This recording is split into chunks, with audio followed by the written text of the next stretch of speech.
Yo, what's going on, guys? Welcome back to a brand new video on the channel. Inside of today's video, I'm going to be taking a look at the best 10 brawlers in Brawl Stars right now. So I know there's not been any balance changes recently, but I don't think there'll be any balance changes until the update, probably, because the Brawl Stars team is still on vacation. So I've got an updated list with, of course, all the competitive data. Also, with the introduction of Clancy, shifting up the meta a little bit, we're going to be taking a look at the best 10 brawlers again. So make sure you're subscribed if you're not already. Again, so close to 300k. And without further ado, let's hop into it then. So at number 10, we're going to be starting off with Max. So Max is always going to be a consistent brawler in the meta unless she receives a nerf to the hype charge, because the hype charge is just so broken, especially in competitive play. If all three members group in the same position, that's 75% of your super recharge back up. It just means you can spam through supers and just overwhelm the opponent so easily. And of course, Max's standalone brawler is still really good in the mid. Of course, it's not going to be your absolute hard carry brawler in terms of your casual play, but in ranked and competitive as a mid in gem grab, brawl ball, countering snipers as well.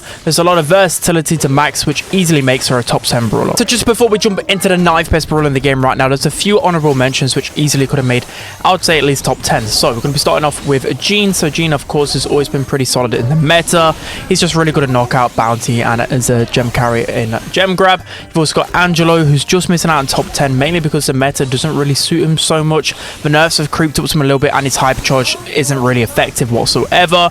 Piper, she's really good, especially against bad players, but I think in pro level, she's still easily countered by a lot of the top meta brawlers, but still a hyper charge allows her to make more pop-off plays. Colette, a really good counter option to the likes of Frank or all these other tanks in the meta. And then lastly, Melody.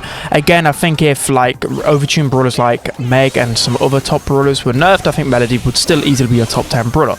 Anyways, jumping into the 9th best brawler in the game right now, you'd be very surprised by this. It is Larry and Lori. So if you guys didn't know, they're the 3rd most banned and picked brawler in monthly finals last weekend, which goes to show that I'd say the map pool's maybe a little bit influenced thrower heavy, but Larry and Lori still are a very solid option in the meta. They're very good at knockout and bounty. They're very good in a lot of different situations, and they still haven't lost their spark. It's the fact that their main attack is just so toxic. It allows for just so much control, and then once you cycle through to one super, you can just counter tanks as well pretty easily. Really good gadget, good damage as well, and it's pretty hard to kill a good Larry. So for me, I think it's easily top 10 right now. So next up at number 8, we have Byron. So I'd say he's fallen down the meta a little bit in the competitive side just because of the map pool selection. He didn't even make the top 20 in terms of ban and pick rate, but I think easily in terms of ladder and other situations, Byron's easily one of the best brawlers in the game. He still does an absurd amount of healing. He chains through his supers so quickly, and he's just got so many broken synergies. You literally pair Byron with any of the top brawlers in the meta. Meg, Frank, think of Lily as well. You think of the synergies with Kit and Knockout, with Draco, etc. There's just so much versatility to Byron, and again, it's just the fact that his damage was just buffed way too much all them months ago, and he's still keeping up with the meta because of how quickly he can cycle to super and defend himself with it. And now jumping into the 7th best brawler in the game right now, I went with Kit. So Kit is easily a top 10 brawler in the game right now. So many broken strategies when you play ladder, and even in ranked and competitive, you know, people just hate facing off against Kit. So cheesy. You take a look at the pro data, Kit was banned the 2nd most out of every single brawler, and in terms of pick rate as well, Kit was pretty much in the top 5 in terms of pick and ban rate. So pros really hate facing off against Kit. Of course, there's a few reasons. Kit's just really easy to play and really hard to counter because you can go on the aggressive with the invisibility gadget. You can just poke some quick damage, well, not even quick damage, really fast damage with 2k per swipe, and then just jump onto a teammate. Synergizes with so many tanky options. You take a look at all the meta brawlers, Kit can probably synergize with them, right? Think of knockout and bounty, there's just so much cheese potential with Kit, and it's just really hard to counter a good Kit combo. I think there's only a couple of options which really hard counter, and still then it takes a lot to counter, like Colette, Cordelius, Charlie, etc. And I would say that Cordelius and Charlie have started to go out of the meta, so it's just making Kit synergies even stronger. Now jumping into the 6th best brawler in the game right now, I went with Clancy. So this is an extremely hard one to rank right now because the pros haven't got their hands on Clancy just yet, but I think Clancy has potential to be a really good brawler, but I'm kind of siding on not broken just yet. The super itself is very strong. It definitely needs some adjustments because you shouldn't be able to chain through supers that much and just evaporate the enemy team. But good players will stop you from leveling up. It can take so long to level up sometimes, especially on, let's just say, if there's no like tank to feed your super from, then you're pretty much screwed because that single shot at the first stage is just so bad. It just reminds me of Surge at first level. But then if you're able to be a good Clancy, get some good supers and get to that third level, then it's like the best brawler in the game because that super just shreds through absolutely everything. So of course, if you're playing Brawl Ball ladder, Clancy probably feels like the best brawler in the game. But I feel like in ranked and competitive, I really don't see Clancy being one of the best brawlers in the game.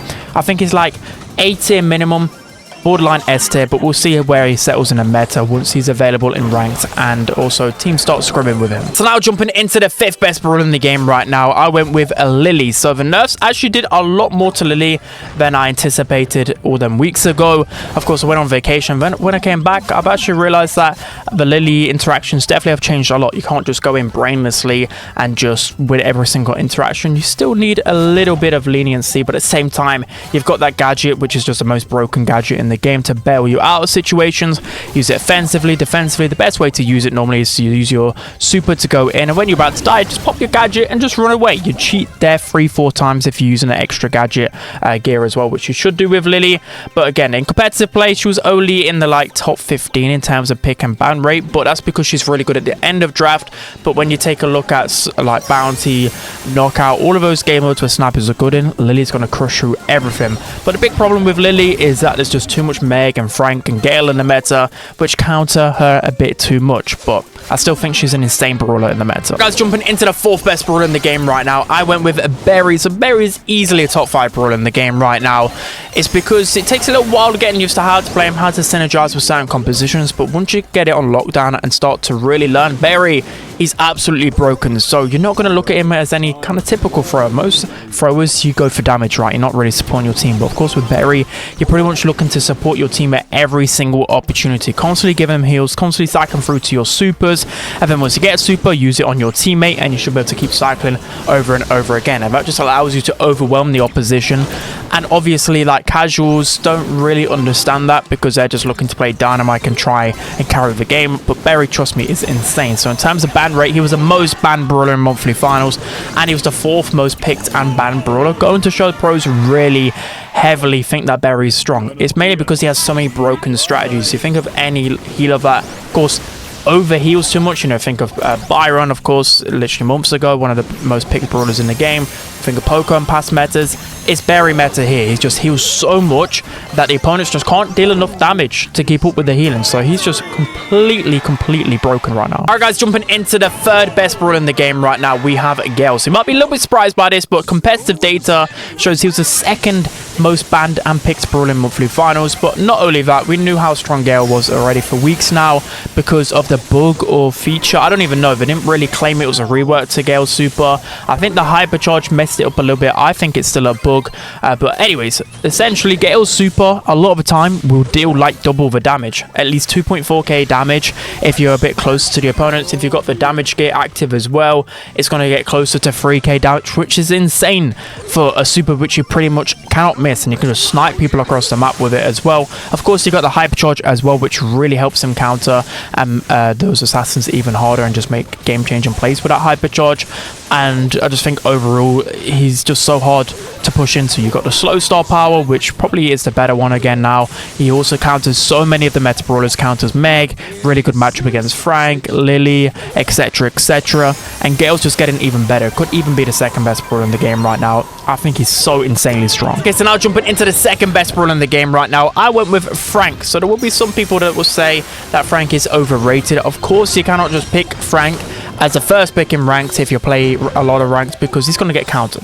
He's a tank with very limited range. Of course, he's going to get countered, but I think if you play ladder or if you just smartly ban or just pick Frank towards the end of draft, he's just an absolutely insane brawler. The only way that you can do anything against Frank if you literally pick hard counters, because he'll destroy everyone. Like, the gimmick is normally in Brawl Stars, right? If someone's low in HP, they're of course a lot weaker, but with Frank, it's the complete opposite. How can someone just be completely broken when you're about to kill them?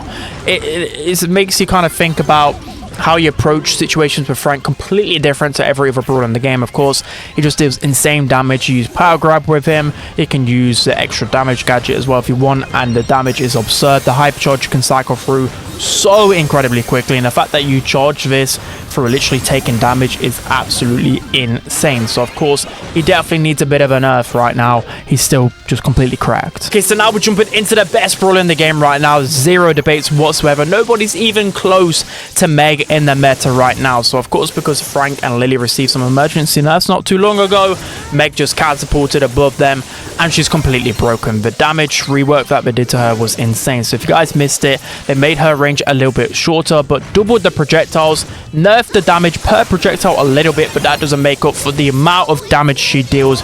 Is completely busted. Once she locks onto any brawler in the game, any brawler, even tanks, she'll rip through all of them. She's even a hard counter to Frank right now because of how quickly she just takes down Frank with the amount of damage that she can put out. It's also because of this projectile change, it allows her to cycle through to her super quicker, so adding to her DPS overall. And you look at the competitive data, she was banned or picked 20 times more than any other brawler in the meta. Just go to show that she's clearly the outlier in competitive play as well. You've also got the star power that knocks back any assassins, so she's just so incredibly hard to kill. They even buffed her HP for whatever reason as well when they did the rework. Like, Meg is just completely busted right now. Definitely needs some type of emergency nerf whenever they come back from vacation. But yeah, that's going to be it for today's video, guys. Let me know whether I made any mistakes or anything like that. I think this is extremely accurate considering the competitive data and just me pushing a lot of ladder recently. I would say you could probably switch out maybe Clancy in the future. I think he might actually be a bit weaker than Envision, but that's about it. But anyways, that's going to be it for today's video. I hope you enjoyed it. Don't forget to like, comment, and subscribe. And I'll see you guys next time.